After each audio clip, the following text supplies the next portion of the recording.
I used to micromanage my home's energy, going around turning off all the lights, adjusting the thermostat, unplugging phantom loads, reminding people to close the doors. And it worked, kind of, but it was exhausting. So I fired myself. And instead of managing my energy manually, I gave my smart home the job. Here's how I did it.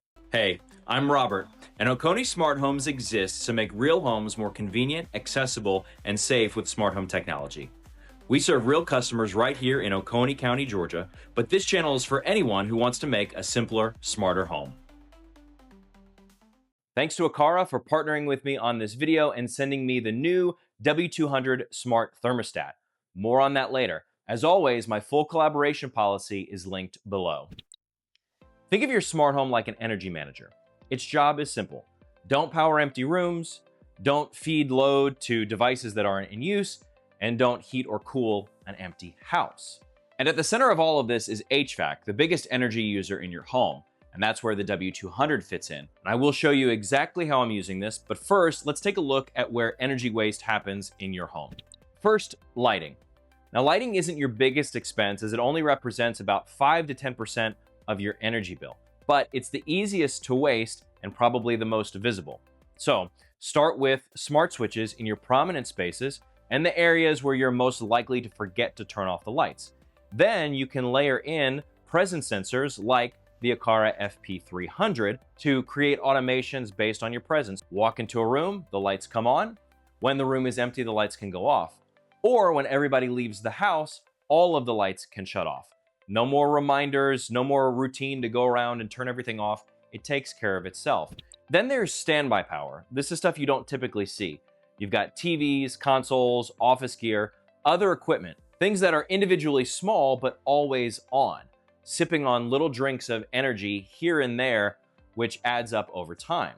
And this kind of usage, part of appliances and general electronics, usually takes up about 5 to 10% of your total energy use. And some of it is obvious, but some of it is not. Using smart plugs, I just shut those down when they're not needed. At night, or when everybody leaves the house, those loads can disappear completely. It's simple, but effective. Now, all of that helps, but this is where things start to actually move the needle. HVAC is usually between 40 to 50% of your energy bill.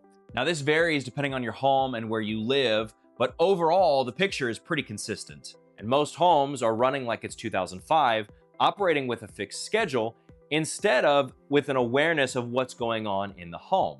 This is where the W200 comes in. I'm not getting into the full specs and features of the W200 in this video. Look for a full in-depth review on our channel.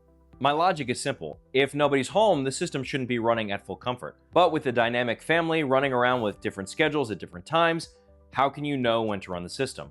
The answer is based on presence. When no presence is detected, the house enters away mode and the thermostat moves to an efficient setback. Nothing too aggressive, just enough to reduce the overhead while nobody's using it.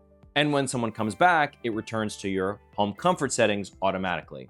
Now, these are functions that most people could build with any smart home using automations, but the W200 exists as a part of a larger system. It has its own built-in millimeter wave presence sensor, which can be used to trigger your home comfort settings.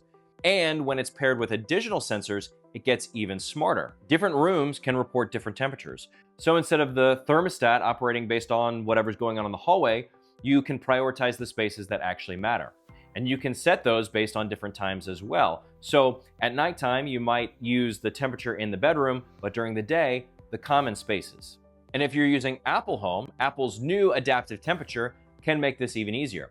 You set profiles for home, away, sleep, and vacation, and it handles the transitions based on time and location, which it learns about you over time.